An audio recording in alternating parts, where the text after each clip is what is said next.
নাও, এটা তো নষ্ট, এটাতে তো কিছু শোনা যায় না, এটা কি নষ্ট করছে? কোথায় ক্লাস নিছো? মোবাইলে? এটা দিয়ে মোবাইলে? এত বুঝতে পারলাম না, আমি তো এতক্ষণ ট্রাই করলাম, কিন্তু এর কোনো কাজ হলো না। নিয়ে যাও। হ্যালো। জি, রেকর্ড চালু আছে। ওকে, ঠিক আছে।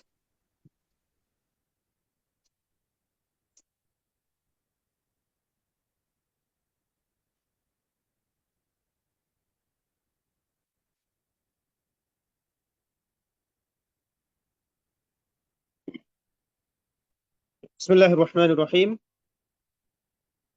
ইন্নাল হামদুলিল্লাহ নাহমাদুহু ওয়া নাস্তাঈনুহু ওয়া নাস্তাগফিরুহ ونعوذ بالله من شرور أنفسنا ومن سيئات أعمالنا من يهده الله فلا مضل له ومن يضلل فلا هادي له ونشهد أن لا إله إلا الله وحده لا شريك له ونشهد أن محمدا عبده ورسوله أما بعد أعوذ بالله من الشيطان الرجيم بسم الله الرحمن الرحيم وقال الله عز وجل اليوم أكملت لكم دينكم وأتممت عليكم نعمتي ورضيت لكم الإسلام دينا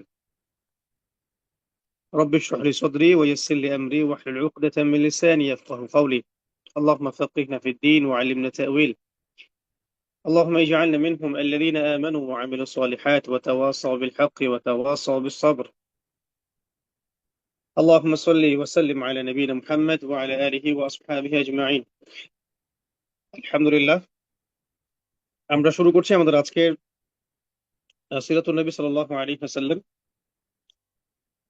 সিজন 3 এর সমাপনী দার্সের আগের দার্স ইনশাআল্লাহ।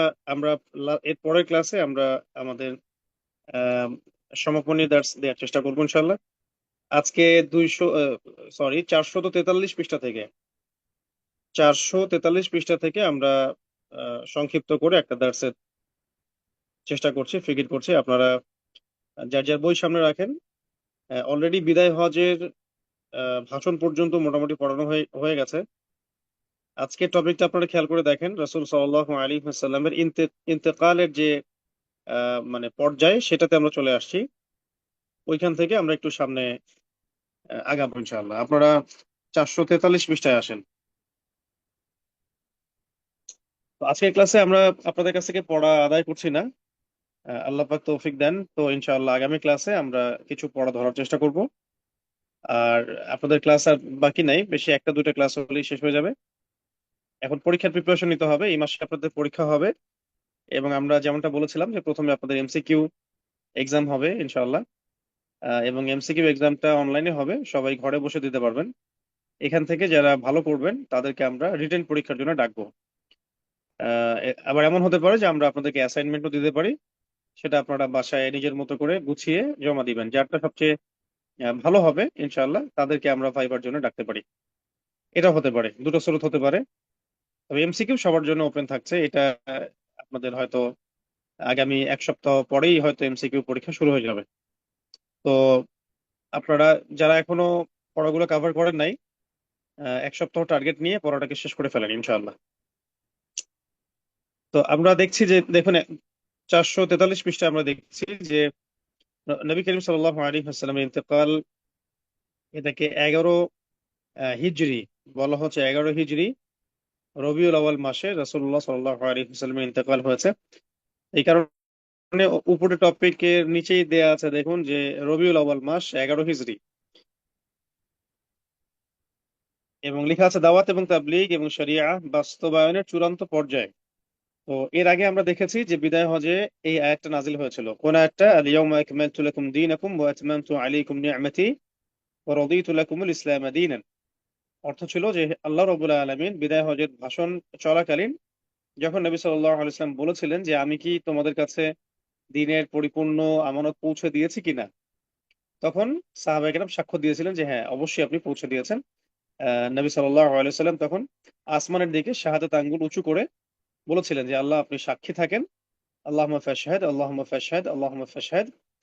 তখন কিন্তু এই আয়াতটা নাজিল হয় যে আল ইয়াউমা আকমালতু লাকুম দীনাকুম, আজকের দিনে আমি তোমাদের প্রতি, মানে তোমাদের জন্য, সরি তোমাদের প্রতি না, তোমাদের জন্য দিন ইসলামকে, তোমাদের দিনকে কামেল বা পরিপূর্ণ করে দিলাম। ওয়া আতমামতু আলাইকুম নিয়ামতি, তোমাদের উপর আমার নেয়ামতকে পূর্ণতা প্রদান করলাম। ওয়া রাদিতু লাকুমুল ইসলাম দীনান, এবং আমি তোমাদের প্রতি বা তোমাদের উপরে দিন ইসলামকে দিন হিসেবে মনোনীত করে আল্লাহ বলছেন যে আমি সন্তুষ্ট হয়ে গেলাম, রাদিতু লাকুম, তোমাদের উপর সন্তুষ্ট হয়ে গেলাম। এই কারণে আমরাও সকাল সন্ধ্যায় একটা দোয়া পড়ি যে রাদিতু বিল্লাহি রাব্বান ওয়া বিল ইসলামি দীনান ওয়া বি মুহাম্মাদিন সাল্লাল্লাহু আলাইহি ওয়াসাল্লাম নাবিয়্যা ওয়া রাসূলা। বা কোনো জায়গায় এভাবে পড়া যায় যে এটাও এসেছে রাদিতু বিল্লাহি রাব্বান ওয়া বিল ইসলামি দীনান ওয়া বি মুহাম্মাদিন সাল্লাল্লাহু আলাইহি ওয়াসাল্লাম নাবিয়্যা ওয়া রাসূলা ওয়া বিল কুরআনি হুজ্জাতান ওয়া ইমামা। এটাও পড়া যেতে পারে, তবে আহ, সবচেয়ে সহজটা হলো ছোটটা, রাদিতু বিল্লাহি রাব্বান ওয়া বিল ইসলামি দীনান ওয়া বি মুহাম্মাদিন সাল্লাল্লাহু আলাইহি ওয়াসাল্লাম রাসূলা অথবা নাবিয়্যা ওয়া রাসূলা। তো এই আয়াতটা নাজিল হওয়ার অর্থই হচ্ছে যে নবী সাল্লাল্লাহু আলাইহি ওয়াসাল্লামের আহ, যে দুনিয়াতে আসার যে মিশন, এই ক্ষণস্থায়ী জীবনে থাকার যে মূল মিশনটা, এটা পূর্ণ হয়ে গেছে আলহামদুলিল্লাহ। এই 23 বছরে আল্লাহ রবুল্লাহ আলমিন যে উদ্দেশ্যে তার নবীকে পাঠিয়েছিলেন দুনিয়াতে, সেটা বাস্তবায়িত হয়ে গেছে। একদম আইয়ামে জাহিলিয়াতের আহ সেই সময় থেকে শুরু করে সমস্ত কুফর, শিরক, ফিতনা, ফাসাদ, জুলুম, এগুলোর শেকড় উপড়ে ফেলে একদম একটা আলোকিত ওয়াহিভিত্তিক ইসলামী পরিপূর্ণ সমাজ তিনি বিনির্মাণ করেছেন, প্রতিষ্ঠা করেছেন। নবী হিসেবে তার রেসালাতের দায়িত্ব সমাপ্ত হয়েছে, তখন আল্লাহ রাব্বুল আলামিন এই আয়াত নাজিল করেছেন। এই আয়াতের মধ্যে ইশারা ছিল যে রাসূল সাল্লাল্লাহু আলাইহি ওয়াসাল্লামের জীবনের শেষ পর্যায়টা চলে আসছে। তো ওইটাই দেখেন এখানে বলা হয়েছে যে, খেয়াল করেন আমার সাথে, দেখুন এখানে লেখা আছে যে রাসূলুল্লাহ সাল্লাল্লাহু আলাইহি ওয়াসাল্লাম হেদায়েতের পয়গাম মানুষকে পৌঁছে দিলেন। আল্লাহর পক্ষ থেকে তার উপর অর্পিত আমানত এতটুকু কম বেশি না করে যথাযথভাবে পৌঁছে দিয়েছেন। সত্যের পথে কোরবানি, আত্মত্যাগের হক আদায় করেছেন, এবং এমন একটা উম্মত তিনি তৈরি করেছেন যে উম্মত নবীর দায়িত্বে আসীন না হয়েও নবুয়তের জিম্মেদারি আদায় করতে পারে। তিনি তাদেরকে এই দাওয়াতের পতাকাবাহী এবং এই দিনের যাবতীয় বিকৃতির হাত থেকে রক্ষার জিম্মাদার বানিয়ে দিয়েছেন। আল্লাহ তাআলা এই উম্মতের সম্পর্কে বলেছেন, কি বলেছেন? কুনতুম খায়রা উম্মাহ, তোমরা হচ্ছে শ্রেষ্ঠ জাতি। উখরিজাত লিন্নাস, তোমাদেরকে বের করা হয়েছে মানব জাতির জন্য। তোমাদের কাজ হচ্ছে তা'মুরুনা বিল মারুফ, তোমরা সৎ কাজে আদেশ করবে। ওয়া তানহাউনা আনিল মুনকার, এবং তোমরা অসৎ কাজে নিষেধ করবে। ওয়া তু'মিনুনা বিল্লাহ, এবং আল্লাহ পাকের প্রতি ঈমান রাখবে। এটা হলো আমাদের উম্মার কাজ। আর এই উম্মাহটা গড়ে দিয়ে গেছেন নবী সাল্লাল্লাহু আলাইহি ওয়াসাল্লাম। তো সেই উম্মাত নবীওয়ালা কাজ করবে, নবীওয়ালা কাজের দায়িত্ব পালন করবে, হক আদায় করবে। এটাই আমাদের কাজ। তো যখন একজন নেতার এমন অনুসারী যথেষ্ট হয়ে যায় যারা তার পরের জিম্মেদারি বহন করতে পারে, হক আদায় করতে পারে, তখন কিন্তু অটোমেটিক্যালি দেখা যায় যে আহ, যে ব্যক্তিকে কেন্দ্র করে এই গোড়াপত্তনটা হয়েছে, তিনি আস্তে আস্তে সেই জনপদ থেকে বিদায় নেন। এটা আল্লাহ রাব্বুল আলামিনের একটা চিরায়ত সিলসিলা। তো এর সাথে যখন এই আয়াতগুলো নাজিল হয়, পাশাপাশি আহ সূরা নাসর, সূরাতুন নাসর, ইযা ইযা জাআ নাসরুল্লাহি ওয়াল ফাতহ, এটাও নাজিল হয়েছিল বিদায় হজের সময়। তো এগুলোর মধ্যে ইন্ডিকেশন ছিল, এগুলোর মধ্যে একটা ইন্ডিকেশন ছিল যে নবী সাল্লাল্লাহু আলাইহি ওয়াসাল্লাম তার ইন্তেকালের সময় ঘনিয়ে আসছে। অনেক সাহাবী এটা শুনে, এই আয়াতের তেলাওয়াত গুলো শুনে কান্না শুরু করেছিলেন, কারণ তারা বুঝে নিয়েছিলেন যে এটা রিসালাতের দায়িত্ব সমাপ্ত হয়েছে। আল্লাহ পাক নাযিল করেছিলেন যে ইযা জাআ নাসরুল্লাহি ওয়াল ফাতহ, যখন আপনি দেখবেন যে যখন আল্লাহর সাহায্য এবং বিজয় আসবে। ওয়ারাআইতান নাস ইয়াদখুলুনা ফি দীনিল্লাহি আফওয়াজা, তখন আপনি দেখবেন যে মানুষ দলে দলে আল্লাহ পাকের দ্বীনে প্রবেশ করছে। তখন আপনার কাজ হলো ফাসাব্বিহ বিহামদি রাব্বিকা ওয়াস্তাগফির, তখন আপনি বেশি বেশি আল্লাহ পাকের তাসবিহ পাঠ করুন এবং প্রশংসা, স্তুতি এগুলো জ্ঞাপন করুন। ইন্নাহু কানা তাওয়াবা, নিশ্চয়ই আল্লাহ রাব্বুল আলামিন তওবা কবুলকারী।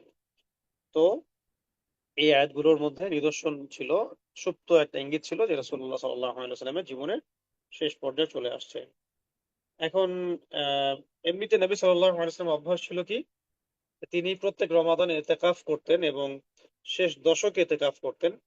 কিন্তু যে বছর তিনি ইন্তেকাল করেছেন সেই বছর তিনি 20 দিন ইতিকাফ করেছেন এবং আল কোরআনুল করিমকে দুবার জিবরাইল আলাইহিস সালামের কাছ থেকে শুনে তিনি পাঠ করেছেন।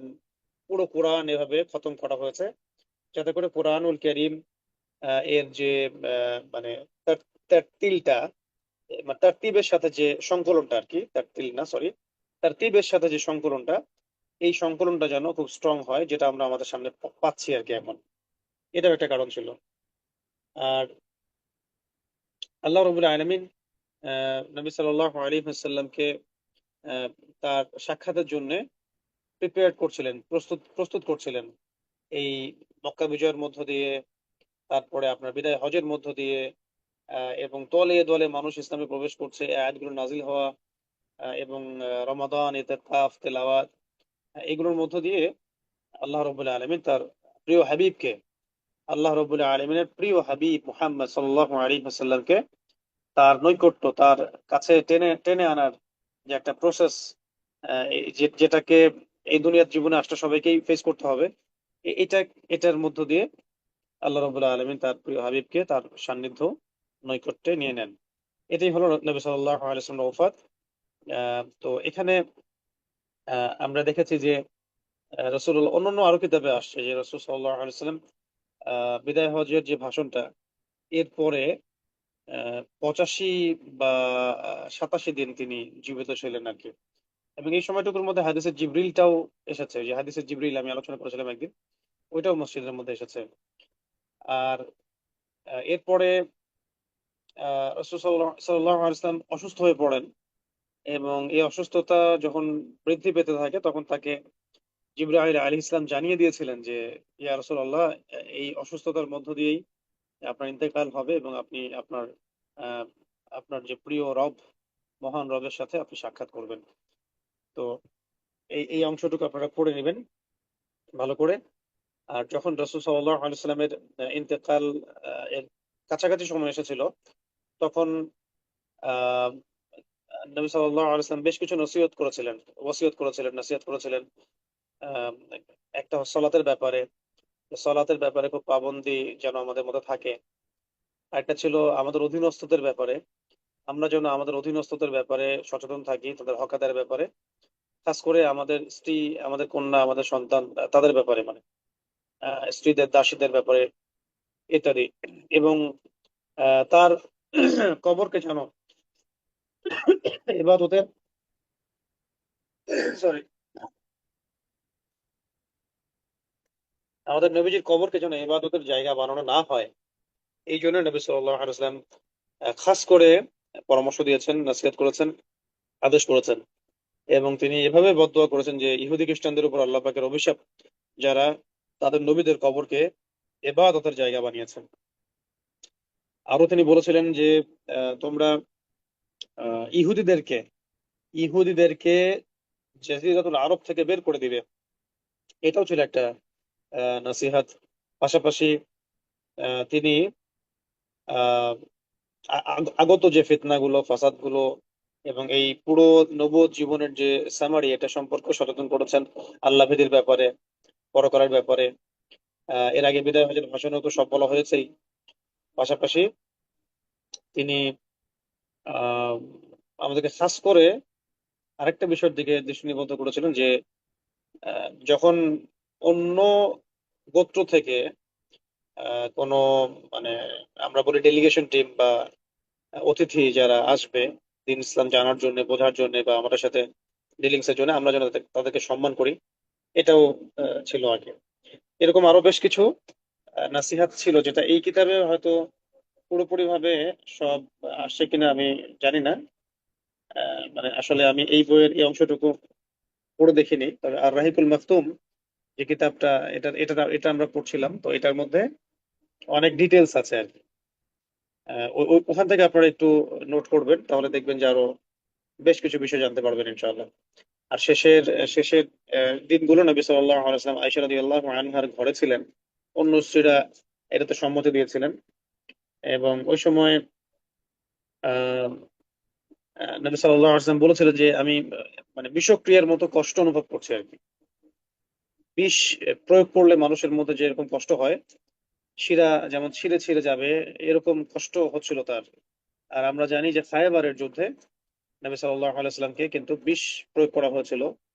তিনি গিলে ফেলেননি, শুধু দাঁত দিয়ে একটা কামড় দিয়েছিলেন। তো ইহুদি জাতি নবী সাল্লাল্লাহু আলাইহি ওয়াসাল্লামকে বিষ প্রয়োগ করেছিল। এবং এটাই শেষে পাওয়া যাচ্ছে যে রাসূল সাল্লাল্লাহু আলাইহি ওয়াসাল্লাম শেষ যে রোগটা, এই রোগটাও সেই বিষক্রিয়ার প্রভাবেই হয়েছে, এমনটাও কিছু কিছু বর্ণনা এসেছে। ওই অবস্থাতেও নবী সাল্লাল্লাহু আলাইহি ওয়াসাল্লাম আহ সলাতের ইমামতির কথা ইশারায় আবু বকর রাদিয়াল্লাহু আনহুকে করতে বলেন। অসুস্থতার কারণে তিনি বেশ বেশ কয়েক ওয়াক্ত নামাজ তিনি মসজিদে যেতে পারেন নাই। তখন লোকেরা কে ইমামতি করবে এটা নিয়ে কনফিউজ ছিল। তখন একবার উমর রাদিয়াল্লাহু আনহু ইমামতি করেছিলেন, কিন্তু রাসূল সাল্লাল্লাহু আলাইহি ওয়াসাল্লাম বলেছেন না, না, এভাবে নাবাচক কথা বলেছিলেন। তো তারপরে বেলাল রাদিয়াল্লাহু আনহু আযান দিলে আহ, একামত দেওয়া হয় এবং আবু বকর রাদিয়াল্লাহু আনহুকে ইমামতির দায়িত্ব দেওয়া হয়।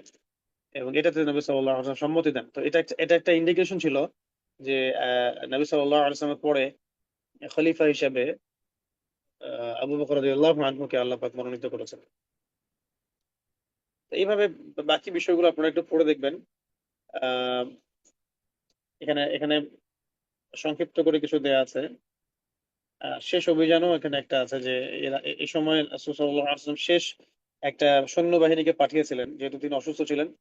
এই বাহিনী ছিল বলকা এলাকার দিকে আর কি। বলকা ওই যে সিরিয়ার যেখানে মুতার যুদ্ধ হয়েছিল আর কি, ওই অঞ্চলের দিকে একটা সেনাবাহিনী পাঠানো হয় এবং এর আমির নিযুক্ত করা হয় ওসামা বিন জায়েদ রাদিয়াল্লাহু আনহুকে। ওসামা বিন জায়েদ রাদিয়াল্লাহু আনহুকে, তিনি জায়েদ ইবনে হারেসা রাদিয়াল্লাহু আনহুর ছেলে। ঠিক আছে। তো এই বাহিনী জোরফ নামক জায়গায় তা অবস্থাপন করেছিল। পরবর্তীতে তারা ফিরে আসেন। এই যুদ্ধটা হয় নাই। এবং পরবর্তীতে আবু বকর রাদিয়াল্লাহু আনহুর খেলাফতের সময় এই বাহিনী আবারও এই জিহাদের অভিযান পরিচালনা করেছিলেন। তো এই সময় এরকম একটা ঘটনা ঘটেছে যে অনেকেই ওসামা বিন জায়েদ রাদিয়াল্লাহু আনহুর নেতৃত্বটাকে ইমারতের ওই জাইশের জন্য অনেকে কানা ঘষাঘষি করছিলেন যে ছোট, তার বয়সে ছোট, তার চেয়ে অনেক বড় বড় সাহাবী মওজুদ আছেন। আহ, তো এটা নিয়ে অনেকের মধ্যে একটু মানে কথা ঘুরছিল আর কি। হয় না এমন সিচুয়েশন, কিন্তু হয়।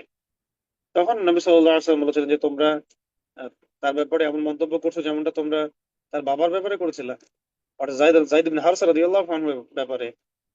ঠিক আছে। তো নবী সাল্লাল্লাহু আলাইহি ওয়াসাল্লাম তাকে দায়িত্ব দিয়েছেন, বাস এটাই সবচেয়ে বড় কথা ছিল।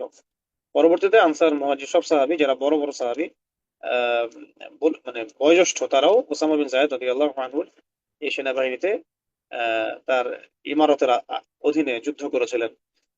এবং পরবর্তীতে ওমর রাদিয়াল্লাহু আনহু আবু বকর রাদিয়াল্লাহু আনহুর সময় বলেছিলেন যে আহ, আমির চেঞ্জ করা যাবে কিনা। তখন আবু বকর রাদিয়াল্লাহু আনহু একটু ধমকে সরিয়ে বলেছিলেন যে যাকে নবী সাল্লাল্লাহু আলাইহি ওয়াসাল্লাম এই দায়িত্ব দিয়েছেন, আমি কি তাকে সেখান থেকে সরাতে পারি? এইভাবে আহ শেষ পর্যায়ের ঘটনাগুলো ঘটতে থাকে। এক কথায় আহ এক কথায় নবী সাল্লাল্লাহু আলাইহি ওয়াসাল্লাম যেহেতু দুনিয়াতে এসেছেন, আল্লাহ পাক তাকে পাঠিয়েছেন মানুষ হিসেবে। আল্লাহ পাকের সাথে সাক্ষাৎ করতে হলে, এখান থেকে যেতে হলে একটা একটা ওসিলা দিয়েই মানুষকে যেতে হবে। এই কারণে আল্লাহ রাব্বুল আলামিন তার নসিবে যেটা লিখেছেন সেটা ইন্তেকাল সেটা হয়েছে। আদারওয়াইজ আল্লাহ রাব্বুল আলামিনের এই কুল কায়নাতে নবী সাল্লাল্লাহু আলাইহি ওয়াসাল্লামের যে প্রিয় কোনো মাখলুক আসলে নাই। এবং আমরা ইনশাল্লাহ আগামী দার্সগুলোতে বা অন্যান্য তালিমে বিভিন্ন জায়গায় ইনশাল্লাহ এই বিষয়গুলো আনবো আস্তে আস্তে। যে এবং আমরাও সিরাত নিয়ে কিছু কাজ করার চেষ্টা করছি। ওখানে আমরা এভাবে পাচ্ছি যে কেয়ামতের মাঠের যে বিভীষিকাময় অবস্থা, মানুষ যখন হন্তদন্ত হয়ে ছুটতে থাকবে দিক বেদিক, শেষমেশ নবী সাল্লাল্লাহু আলাইহি ওয়াসাল্লামের কাছে যখন তারা আসবে, একমাত্র নবী সাল্লাল্লাহু আলাইহি ওয়াসাল্লাম নবীদের মধ্যে একমাত্র নবী যিনি কিনা মানব জাতির জন্য সুপারিশ করবেন যাতে বিচারটা অন্তত শুরু হয়। মানুষ বিচার শুরু হওয়ার এই যে অপেক্ষা এবং রোদের তাপে ঘামতে থাকা, ঘামের সাগরে হাবুডুবু খাওয়া, তৃষ্ণা ক্ষুধা, এতেই অতিষ্ঠ হয়ে যাবে যে বিচার শুরু হচ্ছে না কেন। তখন নবী সাল্লাল্লাহু আলাইহি ওয়াসাল্লাম সেজদায় পড়ে যাবেন এবং কিছু জায়গায় আসছে যে 7 দিন বা 7 বছর চলে যাবে সেজদায় আল্লাহ পাকের প্রশংসা করতে করতে। এরপরে আল্লাহ রাব্বুল আলামিন তাকে বলবেন যে মাথা উঠাও, তুমি যা চাবে দেয়া হবে। এবং তখন মানুষ দেখবে যে আসমান থেকে জিবরাইল আলাইহিস সালাম বোরাক নিয়ে আসছেন এবং আসমানের এবং জমিনের ওই কিয়ামতের মাঠের জমিনের মাঝখানে একটা বিশাল এবং মানে নয়নাভিরাম একটা প্রাসাদ মানুষ দেখতে পারবে, যেখানে নবী সাল্লাল্লাহু আলাইহি ওয়াসাল্লামকে নিয়ে যাওয়া হবে, সেখানে গিয়ে তিনি সিজদা করবেন। ওইটার নামই হচ্ছে মাকামে মাহমুদ। তো আল্লাহ রাব্বুল আলামিনের পুরো কুল কায়নাতের মাখলুকের মধ্যে তার চেয়ে সম্মানিত, তার চেয়ে শ্রদ্ধার মহাব্বতের কোনো মাখলুক এখন পর্যন্ত পৃথিবীতে আসে নাই, আসবেও না। তো এখানে একটা সিলসিলা ছিল দুনিয়াতে আসলে এটা এই এই প্রসেসের মধ্য দিয়ে আমাদেরকে যেতে হয়। রাসূল সাল্লাল্লাহু আলাইহি ওয়াসাল্লামের ক্ষেত্রেও সেটা হয়েছে। আর অনেক সাহাবী তখন কি হয়েছিলেন, তারা বিশ্বাস করতে পারছিলেন না। খাস করে ওমর রাদিয়াল্লাহু আনহুর কথা না বললেই নয়। তখন তিনি বলছিলেন যে না, আহ, আমাদের নবী সাল্লাল্লাহু আলাইহি ওয়াসাল্লাম ইন্তেকাল করতে পারেন না। তিনি হয়তো তুর পাহাড়ে যেমন মুসা আলাইহিস সালাম গিয়েছিলেন 40 দিনের জন্য, আমাদের নবী হয়তো সেখানে গিয়েছেন, তিনি আবার ফিরে আসবেন। তো আবু বকর রাদিয়াল্লাহু আনহু শেষমেশ দাঁড়িয়ে সবার সামনে বক্তব্য দিলেন যে মান কানা ইয়াবুদুল্লাহ ফাইনাল্লাহা হাইয়ুন লা ইয়ামুত ওয়া মান কানা ইয়াবুদু ওয়া মান কানা ইয়াবুদু মান কানা ইয়াবুদু মুহাম্মাদান ফাইন্না মুহাম্মাদান ক্বাদ মাত। এভাবে তিনি বলেন যে যারা আল্লাহ পাকের ইবাদত করতো তারা জেনে রাখুক যে আল্লাহ রাব্বুল আলামিন চিরঞ্জীব চিরস্থায়ী, তিনি কখনো মৃত্যুবরণ করবেন না। আর যারা মুহাম্মদ সাল্লাল্লাহু আলাইহি ওয়াসাল্লামের ইবাদত করতো তারা জেনে রাখুক যে তিনি ইন্তেকাল করেছেন। তো এইভাবে তিনি কোরআনের ওই যে আয়াত একটা আছে আহ সূরা আল ইমরানের মধ্যে, ওই আয়াতটা কিন্তু তিনি তেলাওয়াত করেছিলেন যে আফাইন মাতা আও কুতিলা ইনকালাবতুম আলা আকিবাই, এই যে একটা সূরা আল ইমরানের মধ্যে ওইটা আহ কিন্তু তেলাওয়াত করেছিলেন। তখন তখন আহ, সবাই শান্ত হন। এই পুরো ঘটনাগুলো এখানে আছে, বিচ্ছিন্ন ভাবে আছে, আবার কিছু ক্ষেত্রে রেফারেন্স সহকারে আছে। আমি এখন দেখছি যে আপনাদের এখানে একেবারে 456, এই যে 57, 58, 59, 60, 61 পর্যন্ত এগুলো আপনারা পড়তে পারবেন। একদম 61 পর্যন্ত পড়তে পারবেন ইনশাআল্লাহ তাআলা। এবং খুব সহজ ভাবে লেখা আছে এখানে। আশা করি যে এটা একটা গল্পের মতো আপনারা পড়ে পড়ে নেবেন। আমি সিরাতের যতগুলো দার্স আমরা দেওয়ার চেষ্টা করি, এই অংশটুকু ক্লাস আসলে নেওয়ার মতো অবস্থা আমাদের থাকে না। বারবারই আমি বিষয়গুলো স্কিপ করার চেষ্টা করি, কারণ এই অংশটুকু মানে আমরা ঠিক মতো পড়তেও এবং পড়াতে সক্ষম হই না আর কি। এটা আমাদের অপারগতা মনে করে আপনারা নিজেরা এটাকে স্টাডি করবেন। এখানে আর অনেক বিষয় আছে।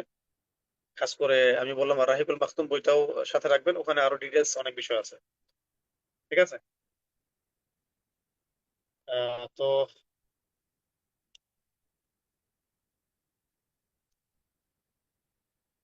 সোমবার নবী করিম সাল্লাল্লাহু আলাইহি ওয়াসাল্লাম ইন্তেকাল হয়েছিল। এরপরে আহ, দেখবেন আপনারা যে তিনি যেখানে তার ইন্তেকাল হয়েছে ওখানেই তাকে মানে, দাফন করা হয়েছে। আবু তালহা রাদিয়াল্লাহু তাআলা আনহু তার কবর খনন করেছেন। জানাজা আদায় হয়েছে আহ, একদল একদল করে আর কি, একদল একদল করে। এরপরে মহিলাদেরকে অনুমতি দেওয়া হয়েছিল, তারপর শিশুদেরকে। আহ এর জন্য কাউকে ইমাম নিযুক্ত করা হয়নি। তো এটা ছিল আসলে পুরো উম্মার জন্য কিয়ামত পর্যন্ত এর চেয়ে শোকের কোনো দিন আসলে নাই আমাদের সামনে। কিয়ামতের আগ পর্যন্ত আহ কিয়ামতের পরেও আসলে এর চেয়ে ইতিহাসে কোনো শোকের দিন নাই এই দিনটার চাইতে। এবং সাহাবাই কেরামের উপরে এর চেয়ে কষ্টের কোনো দিন যায় না। সাহাবাই কেরামের উপরে এর চেয়ে কষ্টের কোনো দিন যায় নাই। তো এটাকে আমি আমি নাসিহত করতেছি যে মানে পরামর্শ দিচ্ছি সবাই এটাকে যার যার মতো করে একাকি স্টাডি করলেই ভালো হয়। ইনশাআল্লাহ আমরা এই দার্স গুলোর মধ্যে আরো যে বিস্তারিত বিষয়গুলো আছে সেগুলো কিতাবে লেখনীতে এবং লেকচার গুলো দেখার চেষ্টা করবো ইনশাআল্লাহ।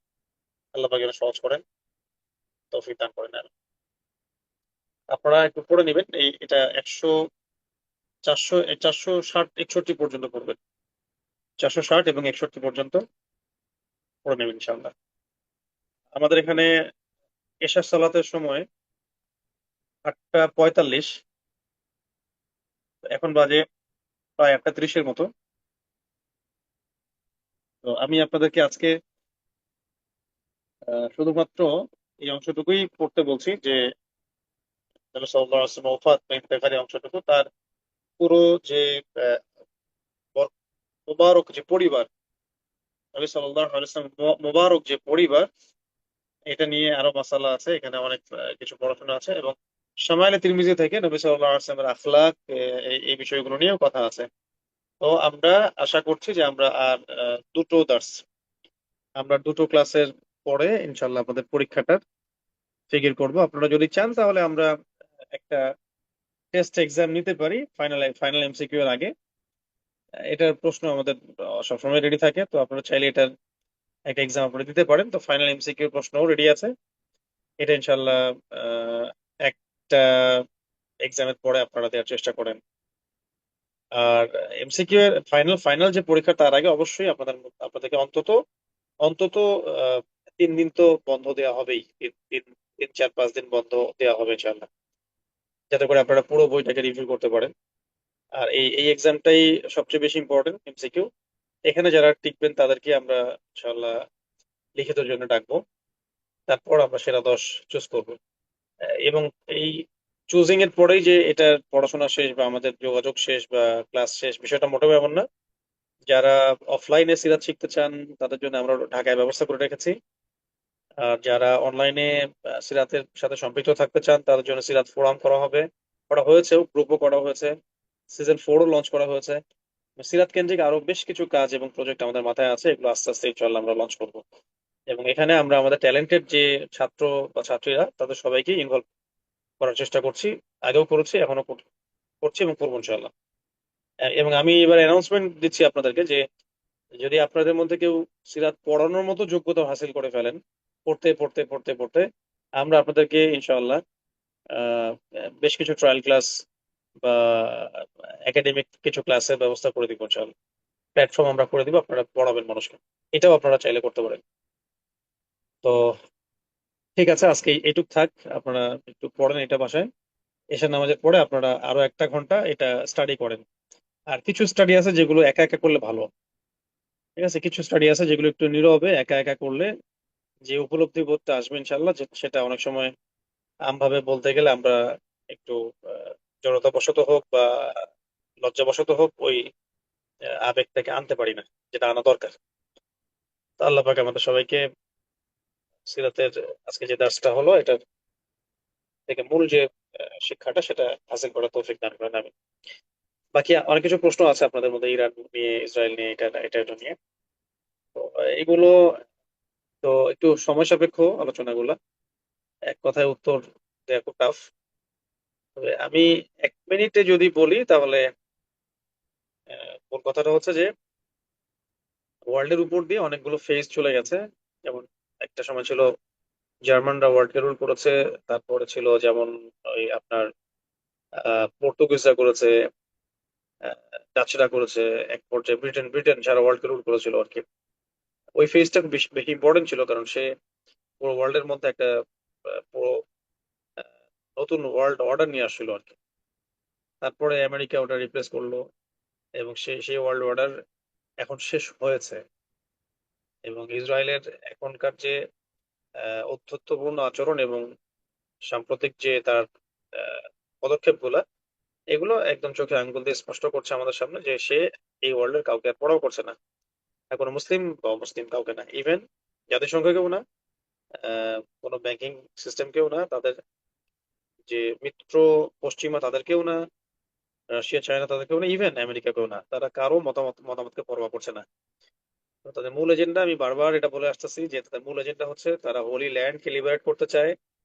একদম রিভার নাইল থেকে নিয়ে পুরো ইউফ্রেটিস পর্যন্ত পুরো অঞ্চলটাকেই, এর মধ্যে যতগুলো কান্ট্রি পড়ুক সবগুলো কান্ট্রির উপর তারা তাদের একচ্ছত্ব অধিকার প্রতিষ্ঠা করতে চায়, এটা তাদের এজেন্ডা, মিশন। এবং সেই জায়গাটা থেকে তারা তাদের মাসিহ দাজ্জালের জন্য বিশ্ব পরিচালনার মঞ্চ প্রস্তুত করতে চায়, দ্যাটস অল। এটাকে অন্য যে কোনো ক্যালকুলেশন যত করুক মানুষ, পণ্ডিতি করুক, এই মূল বিষয়টা না বুঝলে তারা অন্ধকারে হাত ফেরাতে থাকবে, কিছুই খুঁজে পাবে না। এবং এটা আসলে পসিবল কিনা হাদিস থেকে, কোরআন থেকে সবকিছু মিলিয়ে এইটাই পাওয়া যাচ্ছে যে হ্যাঁ, এটা কিছু কিছু সময়ের জন্য তারা কিছুটা সফলতা হাসিল করবে, এটা সত্য। এবং এটা দাজ্জাল তাদেরকে নিয়েই, ইহুদিদেরকে নিয়েই ওয়ার্ল্ডকে রুল করবে 40 ডেজ, যেটা সম্পর্কে আরো অন্যান্য হাদিসও এসেছে। তাহলে ওয়ার্ল্ডকে রুল করতে হলে সিম্পলি তাদেরকে তার তার যে এনিমি গুলো সেগুলোকে ফাইন্ড আউট করতে হবে এবং সেই এনিমি গুলোকে ধ্বংস করতে হবে। মানে সে এনিমি ফাইন্ড আউট করার সময় সে কখনো এভাবে দেখবে না কে শিয়া, কে সুন্নি, কে মুসলিম, কে অমুসলিম। তার এনিমি যদি ব্রিটেন হয়, সে ব্রিটেনকে হামলা করে দিবে। তার এনিমি যদি আমেরিকাও দাঁড়ায়, আমেরিকাকে সে বোম মেরে দিবে।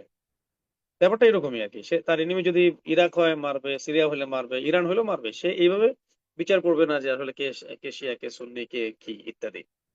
তো আমাদের আহ সে বহু সুন্নি কান্ট্রিকেও ধ্বংস করেছে, শিয়াদের সাথেও যুদ্ধ করেছে, এখনো করছে। তো এখানে মূল কথাটা হচ্ছে ওয়ার্ল্ডের মধ্যে একটা নতুন অর্ডার আসতে যাচ্ছে বা এসে গেছে অলরেডি। সেটা হলো একটা প্যাক্স, প্যাক্স জুডেইকার মধ্যে আমরা ঢুকে যাচ্ছি আর কি, ঢুকে গেছি। আমি আগে বলতাম যাচ্ছি, এখন বলি চলে গেছি।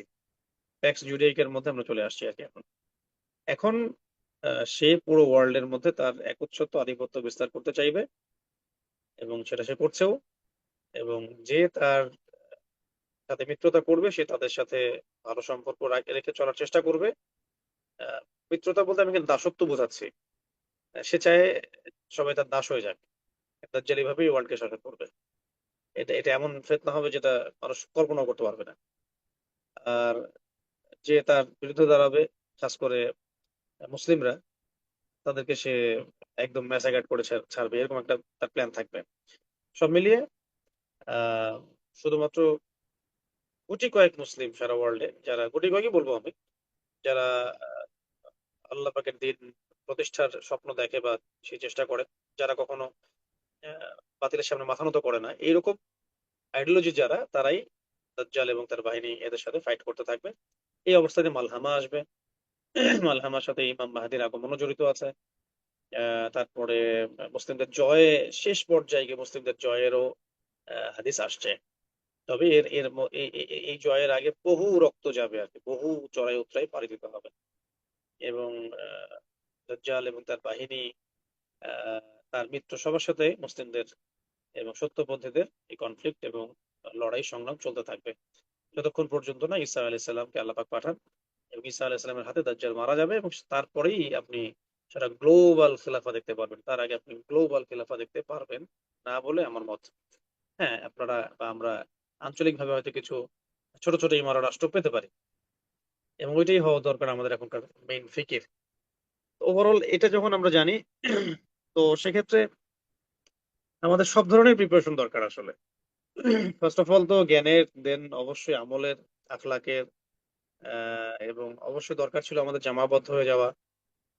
তারপরে প্রযুক্তিগত, তারপরে রাষ্ট্রীয়, অর্থনৈতিক, সামরিক, প্রত্যেকটা দিকের মানে প্রস্তুতি আমাদের প্রয়োজন ছিল। কিন্তু আমরা অনেস্টলি স্পিকিং যে আমরা আসলে, আমার মনে হয় না যে মেজর পয়েন্ট পয়েন্ট গুলোই আমরা টাচ করতে পারছি। এখনো আমরা এগুলো সম্পর্কে বেখবর হয়ে বসে আছি আর কি। তো সামনের অবস্থা আমার কাছে মনে হয় না খুব একটা ভালো হবে। আহ, যতদিন যাবে এগুলো ফেতনা বাড়তেই থাকবে আর কি। তো আমাদের কাজ হচ্ছে হকের পক্ষে থাকা, বাতিলের এগেনস্টে থাকা। আল্লাহ পাকের জমিনে আপকামিং সময়ে সবচেয়ে বড় এনিমি, শত্রু হবে আমাদের এই জিউসরাই, এবং তারাই দাজ্জালকে ফলো করবে। সো তাদের সাথে যদি রাশিয়াও যুদ্ধ করে, চায়নাও যুদ্ধ করে, তবুও আমরা চায়নার পক্ষ নেওয়ার চেষ্টা করবো আর কি। পক্ষ বলতে আমি বোঝাচ্ছি যে অন্তত পক্ষে তাদের কে একটা নৈতিক সমর্থন দেওয়া, যে ঠিক আছে, কাজ ঠিক আছে। সে যেই করুক, ইভেন যদি দেখা যায়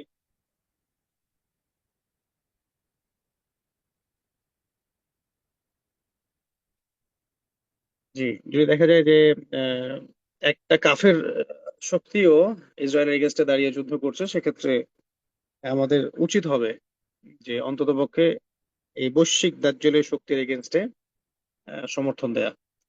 এটাই আমাদের এটা আমাদের অবশ্যই কর্তব্য। তারপরে আমরা দেখব যে এর পরের শত্রু আমাদেরকে, আমাদের হাইপোথিসিস যাওয়ার দরকার নাই যে একটা রাষ্ট্র যদি শিয়া হয় সে নিউক্লিয়ার সুপার পাওয়ার হয়ে গেলে কি হবে পরে।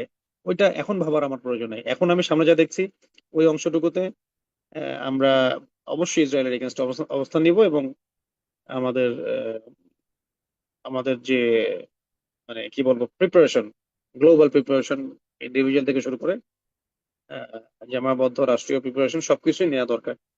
দরকার, এটা বলে যাচ্ছি বা আমরা অনেকেই বলছি, কিন্তু বাস্তবতা হচ্ছে যে এটা মানুষ যেহেতু স্ক্যাটোলজিক্যাল জ্ঞান মানুষের বেশিরভাগ মানুষেরই নাই, ইভেন আমাদের দাড়ি টুপি বলা বহু মানুষেরই এই জ্ঞান নাই। দ্যাটস ওয়াই তারা এই বিষয়গুলোকে ইগনোর করে আহ, ব্যক্তি ব্যক্তিগত স্বার্থ নিয়ে বা ব্যক্তিগত পর্যায়ের দিক নিয়ে সবাই সন্তুষ্ট থাকতে যাচ্ছেন, যেটা কখনোই আমাদেরকে সামনে সুখকর কোনো দিন এনে দিবেন। তো তাই বলে আমরা হতাশা হব না, আল্লাহ পাকের বান্দাদেরকে আল্লাহ পাক তৈরি করবেন, এবং আস্তে আস্তে হক আর বাতিল পার্থক্য হবে, এবং আমরা অবশ্যই অবশ্যই অবশ্যই আমরা বিজয়ী হব, এই বিষয়ে কোনো সন্দেহ নাই। আল্লাহ পাক আমাদেরকে ধৈর্যের সাথে কাজ করার তৌফিক দান করেন, আমিন। ওকে, তাহলে আমরা শেষ করছি। সবাই দোয়া পড়েন, সুবহানাক আল্লাহুম্মা ওয়া বিহামদিক আশহাদু আল্লা ইলাহা ইল্লা আনতা আস্তাগফিরুকা ওয়া আতুবু ইলাইক। আসসালামু আলাইকুম ওয়া রাহমাতুল্লাহি ওয়া বারাকাতুহু।